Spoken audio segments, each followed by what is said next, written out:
बिस्मिल्लाहिर्रहमानिर्रहीम। मेरा नाम डॉक्टर हिदायत बंगश है और आप मेरा यूट्यूब चैनल देख रहे हैं। आज बात करते हैं, बहुत से लोग हैं जो पूछते हैं कि रोमानिया की वर्क परमिट की कॉस्ट कितनी है और इंटरव्यू कैसे होता है। तो इस वीडियो में हम दो चीज़ें डिस्कस करेंगे। एक तो कॉस्ट के बारे में बताएंगे कि इसकी कीमत कितनी होती है और पाकिस्तान में एजेंट कितने चार्ज कर रहे हैं, और इसके अलावा इंटरव्यू कैसा होता है। तो पहली बात करते हैं कि वर्क परमिट कितने, उसकी प्राइस कितनी होती है। बेसिकली जब भी आप रोमानिया के लिए अप्लाई करते हैं तो आपको पहले वर्क परमिट की ज़रूरत होती है। वर्क परमिट असल में ये एक पेपर नहीं होता, इसमें 3-4 पेपर होते हैं, बल्कि 5-6 तक हो जाते हैं। एक तो ये है कि जब वर्क परमिट आपके लिए इशू करते हैं तो एक वर्क परमिट देते हैं, इसके अलावा जॉब ऑफ़र देते हैं, इसके अलावा अकोमोडेशन का एक पेपर होता है, इसके अलावा एक गारंटी का पेपर होता है, और इसके अलावा आपको जो कंपनी होती है उसकी रजिस्ट्रेशन वगैरह भी देते हैं। तो ये 4-5 पेपर आपको लाजमी चाहिए होते हैं।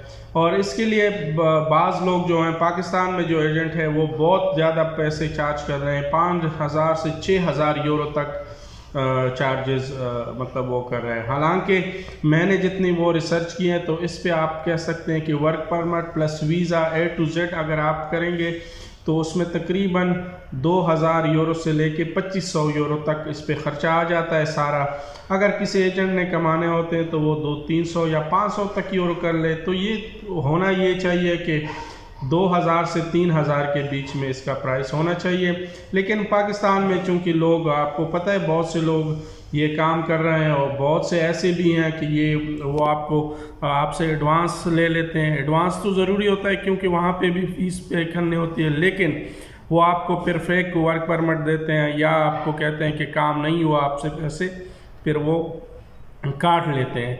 तो पहली बात तो यह है कि वर्क परमिट आपको अगर कोई बंदा दे रहा है तो उसको ये कहें कि किसी ऐसे कंपनी से लेके दें कि उस कंपनी का कोई इशू ना हो, टैक्स वगैरह वो कंपनी पे कर रहा हो और वो कंपनी का कोई बैकग्राउंड हो पुराना हो। ये ना हो कि नई कंपनी बनी हो और उसका कोई आपको वर्क परमिट दे दे।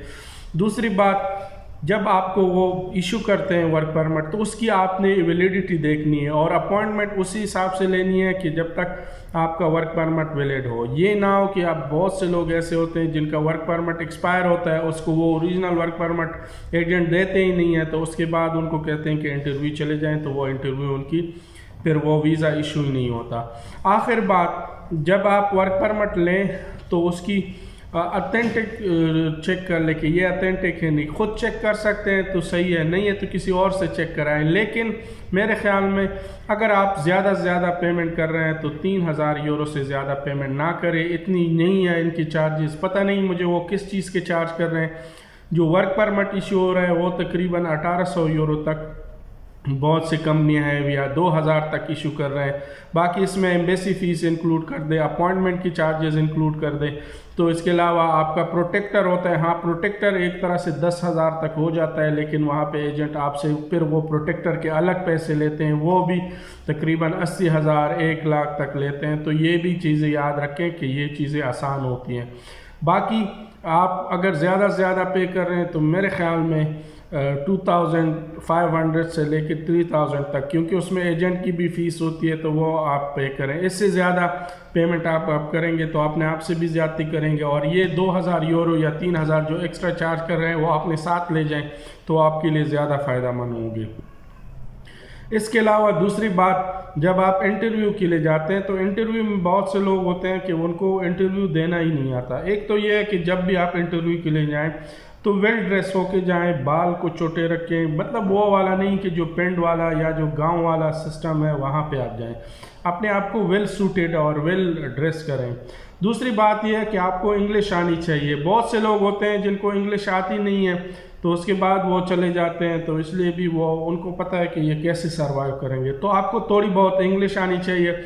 और इसके अलावा उनकी कुछ ख़ास स्पेसिफिक वो होते हैं, जिस जगह पे आप जा रहे हैं उसका रोमानिया में, वहाँ पे आपका रोमानिया में एड्रेस होना चाहिए आपके पास, वो आपको याद होना चाहिए, और उसके मतलब कुछ इन्फॉर्मेशन होनी चाहिए। कंपनी है तो उसका नाम, उसका एड्रेस कहाँ पे और क्या काम करती है आपकी कंपनी, वो भी आपको याद होने चाहिए।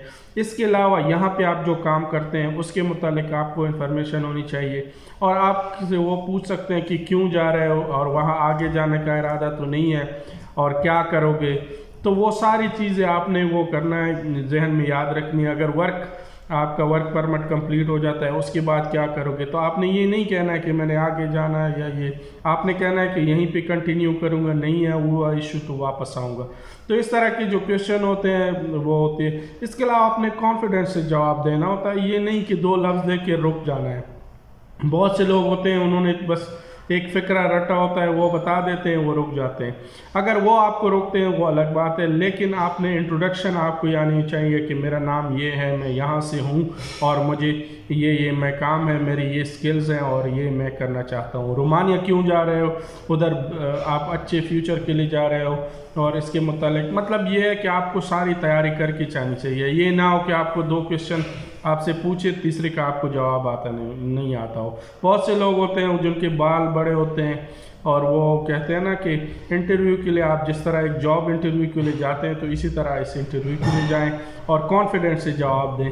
जितनी भी सवाल आपसे पूछे तो उसके सही जवाब दें, फिर उसके बाद ही आपको वीज़ा लग जाता है। वीज़े के रेशियो अभी अच्छी है और ये जो वर्क परमिट है ये भी इशू हो रहे हैं। रोमानिया बाज़ लोग कहते हैं ना तो उनको वर्कर की ज़रूरत है, बाकी रोमानिया में ये नहीं है कि आप कहें कि वो इतना अच्छा है जितना दूसरे यूरोपियन कंट्री हैं, लेकिन ये है कि फ्यूचर आपका बन सकता है। बस ये मैंने कहा चलो आपसे वर्क परमिट की प्राइस और इंटरव्यू के बारे में वो कर लूँ।